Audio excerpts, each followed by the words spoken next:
Everybody. My name is Charles Zito, and I'm a motivational speaker. Today's speech is called What is a Two Percenter? I'm going to read it to you now. I hope you get something out of this. Most people are familiar with percentages. Today, we're going to talk about 2%. Now, what exactly do I mean when I say 2%? Anyone who's in marketing and sales knows what 2% is. Out of every 100 people, usually 98% of them look the other way and have no interest in whatever it is that you have, and they'll be quick to tell you so. So, how does one as a sales professional deal with that kind of rejection? Well, you have to be strong, you have to be persistent, and you have to be resilient. In other words, you cannot let anything negative stop you from achieving your goal. Now, the problem with that is there's so many people who feel like it is their mission to bring you down. It doesn't matter what you're trying to accomplish.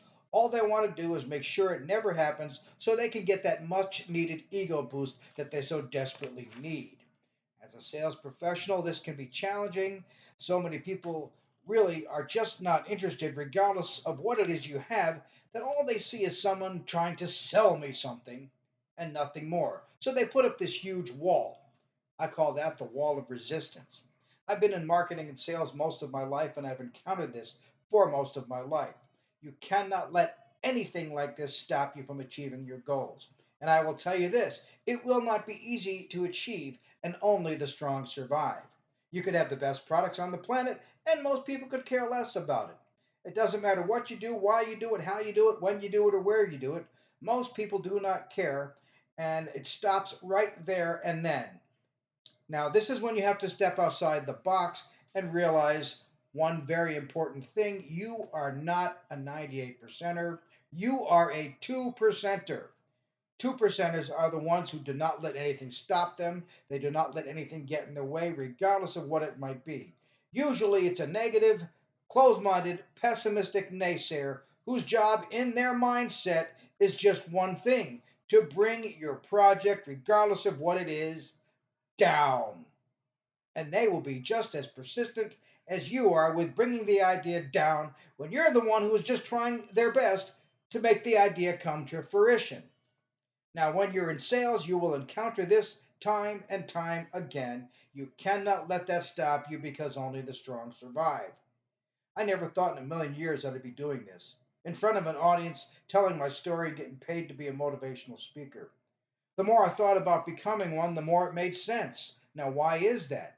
Everyone has a story to tell, and the beautiful thing is everyone's story is different. So your story is different from somebody else's story, but they both could be very good motivational speeches. If someone can benefit and learn from what you said in the speech, then you've done your job. And this is what every motivational speaker would like to see happen each and every time that they do a speech. So, why did I decide to do this? I've always been one who likes to help people in some form or another. When I was in sales, yes, I did okay, even though it wasn't easy. People look at you like you're crazy. They act like you're insane. They cannot figure out in a million years why you'd even consider something like sales for a living. The reason people don't like to do things like sales is the rejection factor. Now, why is that? It's very simple. Most people can't take it. For the ones who can take it, those are the ones who become successful at it. The cool thing about the statement I just made is you don't have to be a salesman to appreciate it. It doesn't matter what you do as long as whatever you do helps someone. My philosophy has always been simple: find a need, fulfill that need, make somebody's day better by doing so, and then get paid for what it is that you did. It's a simple philosophy that can be applied to any profession. It's not what you do, it's how you do it. Now, one of my passions is painting the night sky with glow paint. It's not a very lucrative business, even though I really like it. Trying to convince people to have stars on their ceiling is a good thing, but it's not exactly the easiest thing in the world to convince someone of. In fact, I'll be honest with you, it's a real pain in the butt. Now, why is that? Well, frankly, most people just don't care. They might tell you that they're interested. They might want to see the demonstration, but when it comes time for you to set up the appointment and actually install the mural on their ceiling, they look at you like you got 52 heads and usually hang up the phone on you, wasting your time completely. Well, after 20 years of this business and only having one client take me up on it, I decided to change directions. Do I still paint the night sky? With glow paint, the answer is yes. I still paint the night sky with glow paint. But I did change directions with it, and right now I'm on to something huge, very big, which is about to explode, and I'm very excited about it. Sometimes people need to change directions with whatever it is they're doing. And I can say that all the way through my painting, I've encountered a lot of negativity from people, yet I'm still doing it, I still love it, and I'm never going to stop doing it. I'm a very persistent man, especially when I know I'm on to something huge. Why did I bring that up? I don't let anyone's negativity stop me from achieving my goals.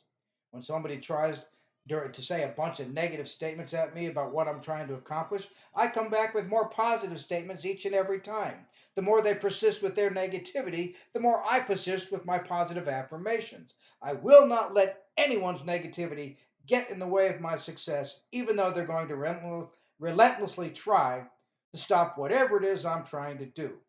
So, how do you combat this? How do you combat it when you have a great idea? You have to be relentless. You have to be persistent. You cannot let anything or anyone stop you from achieving your goals, like I've said a bunch of times during this presentation. At the beginning of this speech, I asked a question. What is a two percenter? I just described what a two percenter is. This is a person who never gives up. This is a person who never listens to negativity. This is a person who keeps going regardless of what the said negativity is when it's thrown at them. The reason they do not stop is they know they're onto something, and that is enough motivation to keep them going regardless of how much flack the world is going to give to them with the negative naysaying public about whatever it is they've got. In fact, I had an interesting twist on this whole thing. The more negativity I run into, it just tells me my idea is fantastic. Why do I feel this way? Well, the negative naysaying public would not be trying to bring the idea down if they knew it wasn't good. Because they have a mission to bring people down, I'm not going to subject myself to that kind of negativity, regardless of who tries to give it to me. It's just not going to happen because I'm too smart for that. I don't want to see anyone have their ideas squashed by some negative, pessimistic, closed minded naysayer. So, how do you handle yourself in a situation like that? Well, do what I do. Throw more positive energy at the negative naysayers until they just give up. Because as long as you don't give up in the process, they're going to give up before you give up. Now, most people probably won't even understand what I just said. Well, why is that? Well, most of us are negative. And they've been that way their entire lives because our world makes us that way. Look at the news, for example. How many times do you see something positive on the news? How many times do you see something positive in the local news? Not very often, right? We are taught to be skeptical, not persistent. We are taught to look at the worst and not the positive.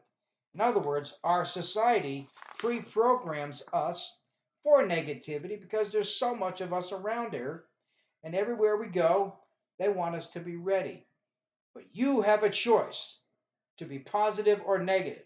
I encourage each and every one of you to become a two percenter and not let the negative naysaying public stop you from whatever it is you're trying to accomplish. Now, let me tell you a little story. I worked for this company for about 10 years, and it wasn't a fun place to work. In fact, I'll be honest with you, it sucked. All right? Now, the people who owned the company were very, very nice, and they knew the job sucked. So they would do everything they could to make the place fun so people would come to work.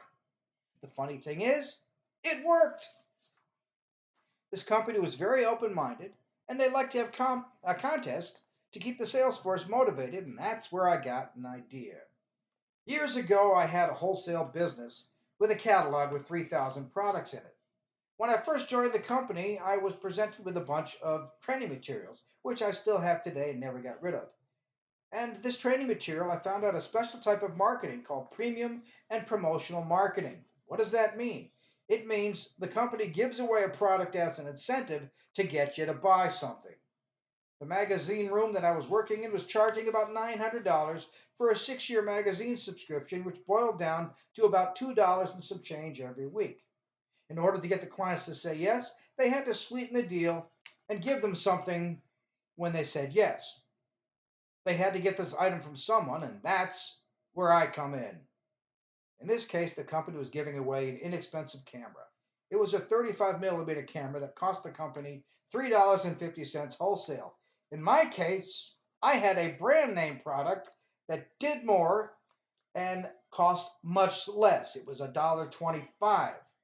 I approached my boss to talk about it, and after a couple of meetings, I wound up saving the company thousands of dollars when he purchased 15,000 cameras from me twice.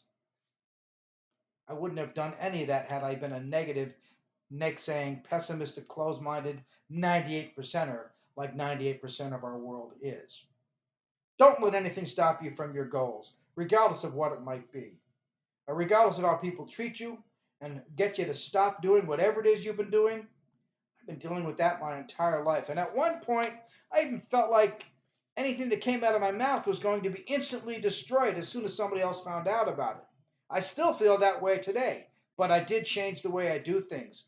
Currently, I'm working on a project that I haven't revealed to anyone and will not reveal to anyone until it's patented and trademarked, and then I will lead the world and reveal to everyone and hopefully get it into the Walmarts. So, the purpose of what I've been talking about today is don't let anyone stop you from your passions in life, even though they're going to try. It's your job not to let that happen. And I thank you for listening. Peace.